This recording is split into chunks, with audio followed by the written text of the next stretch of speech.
Anytime you see a supposedly successful person, you're only seeing the tip of the iceberg. You're missing all the rejection, failure, seemingly unsuccessful things that are part of that person's path. I think this can create a bit of a vicious cycle. Anytime you're observing a successful person, you're internalizing that this is what a successful person looks like. So you're not really giving yourself space to grow into that successful person. In today's video, I want to talk about all of my failures and rejections that I've undergone in the last 5 years. So in case you don't know, I'm Faisal Masood and I'm a first-year medical student. But 5 years ago, when I was applying to college, I was a wide-eyed, naive guy. So I applied to 25 some undergrad schools and I interviewed for some of my top choices like Harvard, Northwestern, Stanford, so on and so forth. So every single school that I interviewed at here, they either rejected or deferred me before December, and other schools that I didn't interview at that were also part of my top 5 or 10, they rejected me as well. So I got rejected from my top 10 schools. Based on the financial and logistical decisions, it made most sense for me to go to a state school. And I got a great education at the state school. I could pursue engineering but still nurture my love for medicine, and I'm really happy with where I am today. But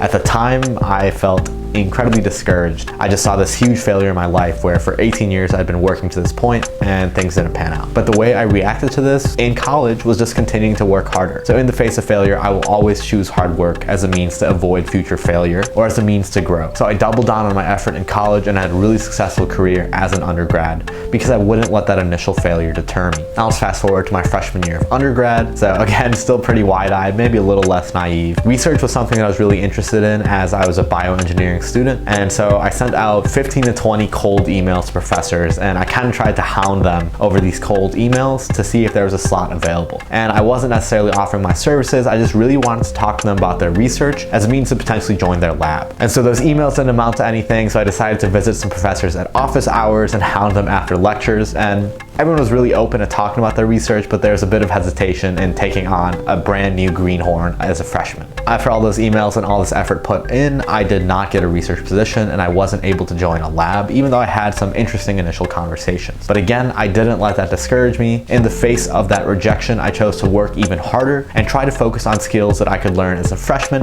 that would make me more useful as a sophomore for getting into a lab. And lo and behold, because of that hard work, sophomore year and onwards, I was able to join a biomedical engineering lab and gain really valuable experience that was really informative for my future career decisions. I could have just folded there, been rejected as a freshman, and never tried again. I chose to take the route of hard work, and I believe that really helped me in the future in terms of research. Okay, let's go to now the summer of sophomore year. So I think I'm a little more callous at this point, a little more jaded because of all these rejections. But again, I'm never gonna accept a no, so I continue to work for it. So leading into the summer of sophomore year, I applied to a bunch of internships. So these were engineering internships at places like P&G, GE, so on and so forth. And I had one interview out of 20 some applications to these internships. And very quickly after that interview, I was rejected. And so I wanted more information after my interview to figure out where I was deficient. I tried to work on these deficiencies, and as a result of that, I feel like I gained some more technical skills. Sneak peek, I applied to internships again for my junior year. The same summer, sophomore year, once internships didn't work out, I applied to some REUs, which are basically sponsored summer research programs. And same type of story, I applied to 8 of these different REUs, and I spent a lot of time on my statements and getting rec letters, and again, nothing came out of them. So the summer of that sophomore year, I had nothing like substantial lined up, I suppose, but I was able to work out a deal with my PI and stay on campus to do research for him over that summer. Even with those rejections for that summer of sophomore year, I still chose to try to do something productive and something that I was interested in. And I was able to do biomedical engineering research over the summer and really find out more about the space and devote a dedicated chunk of time to this work. Okay, fast forward again. Now I am a junior in college and I've got a ton of great experience under me. I've had lots of time working in a wet lab and I have a ton of research experience. And I've also TA'd for a few courses. In addition to that, I've taken more substantial engineering courses, so I'm feeling very confident in circuitry, computer science, other harder engineering skills. So again, I applied to internships and a little more successful. I applied to 20 internships. I get 4 interview invites. I interview at all of them. I get 1 secondary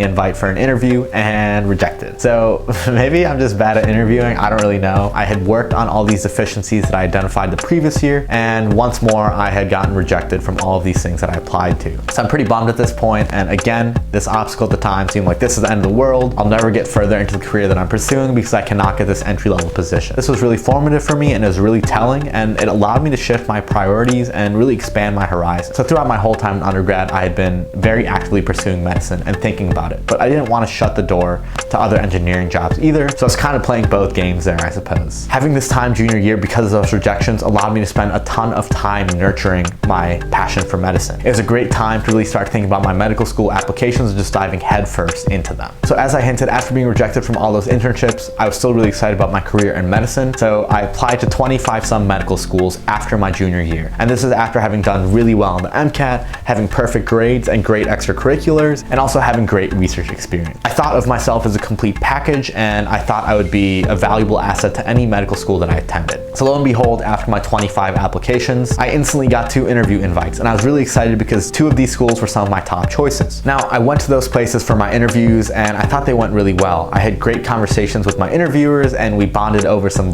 similarities, and I also had the opportunity to talk about a lot of cool things I was involved with in undergrad that really showcased my interests and my passions. So I walked out of those interviews feeling great. I was really excited and ready to lock down a position in med school, and you can probably guess based off my past history, but those interviews led to either a rejection or a deferral. After the super time-intensive application process where I spent the entire summer after my junior year working on these applications, I had spent the previous winter break just studying for the MCAT, so all my previous breaks have been devoted to medicine, and I had just been hit with 2 more rejections that made it seem like nothing would come out of this process. It's also a very expensive process, so I spent over $5,000 alone just to apply to med schools, not including the cost it took to actually travel for interviews and do these interviews. So I'd spent a huge amount of time up front. I'd been rejected from these 2 schools that I interviewed at, and I heard radio silence from every other med school. And then come November, I got rejection email after rejection email from all these different schools. And at this point, it seemed like, all right, that was it.